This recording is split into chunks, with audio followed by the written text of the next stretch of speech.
নমস্কার, নমিতা কুকিং ওয়ার্ল্ডে আপনাদের সবাইকে স্বাগত। আজ আমি আপনাদের কাছে শেয়ার করতে চলেছি মোচার রেসিপি। এই দেখুন, এটা হচ্ছে বীজ কলার মোচা, খেতে ভালো স্বাদ হয়ে। আজকে এটা রেসিপি বানিয়ে দেখাবো। মোচাটাকে প্রথমে বেছে নেব, যেইভাবে উঠিয়ে নেব, দিয়ে প্রথমে এই দেখবো এই মোচার এই যে ভিতরের শক্ত অংশটা, এইটাকে এইরকমভাবে বেছে নেব মোচাটাকে। এই যে ভিতরের এই অংশটা থাকে শক্ত অংশটা, এটাকে এইভাবে বেছে নেব। এই মোচাটা এইভাবে সব মোচাটাকে বেছে নেব। এই দেখুন, এইভাবে সব মোচাটাকে বেছে নেব। এই যে ভিতরে শক্ত ডাঁটির মতো অংশটা থাকে, এই যে এটাকে এইভাবে সব মোচাটাকে বেছে নেব। এই দেখুন, দেখতে দেখতে আমার সবটাই বাছা হয়ে গেছে মোচাটা। এই দেখুন, এগুলো সবটাই বাছা হয়ে, আর এই যে এটা রেখেছি, এইটা আর বাছবো না, এইটা থাকলেও কিছু হবে না। এটাকে এবার কেটে নেব। দেখুন, এখানে সব মোচাটাকে কেটে নিয়েছি। দেখুন, মোচাটা একটু আলু না দিলে ভালো লাগবে না, শুধু মোচাটা, ওই জন্য একটু আলুও কেটে নিয়েছি। আর এখানে ছোলা ভিজিয়ে রেখেছি, ছোলাটাকে দেবো ওই মোচাটাতে। এখন মোচা আর আলুটাকে সেদ্ধ করতে দিয়ে দেবো ভালো করে ধুয়ে। দেখুন, ভালো করে ধুয়ে নিয়ে চলে এসেছি। কুকার বসিয়ে দিয়েছি, কুকারে হালকা করে একটু ভাপিয়ে নেবো। ছোলাটা দিয়ে দিলাম, এবার মোচা আর আলুটাকে দিয়ে দেবো। মোচাটাকে দিয়ে দিয়েছি, এবার লবণ আর হলুদ দিয়ে হালকা করে ভাপিয়ে নেবো। লবণ একটু জল দিয়ে দেবো, ঢাক না লাগিয়ে একটা সিটি দিয়ে দেবো। এইদিকে মোচাটা সেদ্ধ হতে হতে আমি ওইদিকে মশলাটা রেডি করে নেবো। আর আজকে চিংড়ি মাছ দিয়ে বানিয়ে দেখাবো। চিংড়ি মাছটাও বেছে নেবো। দেখুন, চিংড়ি মাছটা বেছে নিয়ে লবণ আর হলুদ মাখিয়ে দিয়েছি, আর এদিকে মশলাটাও রেডি করে বেটে নিয়েছি। এরপর প্রথমে চিংড়ি মাছটাকে ভেজে নেবো।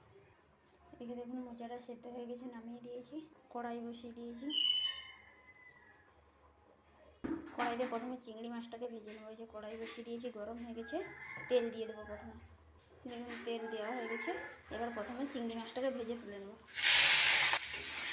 চিংড়ি মাছটাকে ভেজে নেব, মোচাতে দেবো, তাই চিংড়ি মাছের মাথাগুলো বাদ দিইনি, মাথাগুলোকে নিয়ে নিয়েছি।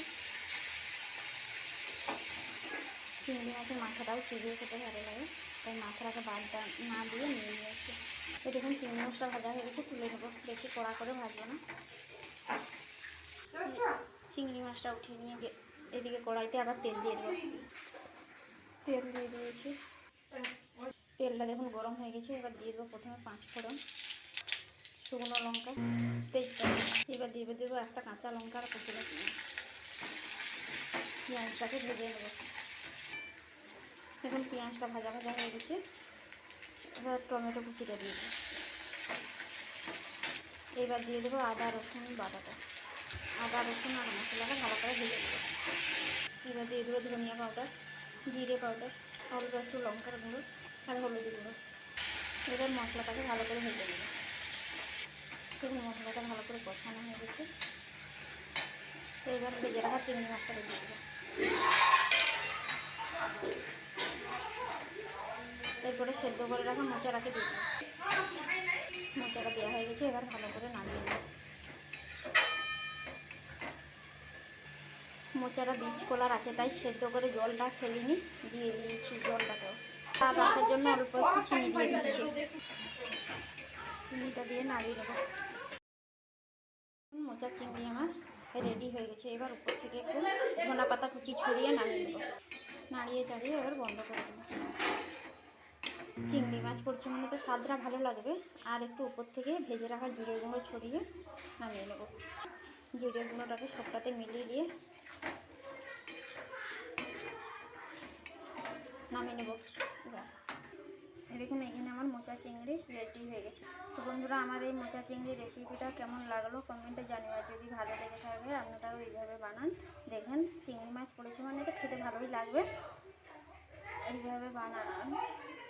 আর এটা হচ্ছে বীজ কলার মোচা, আর তো খেতে তিতাও লাগবে না আর কষা কষাও লাগবে না।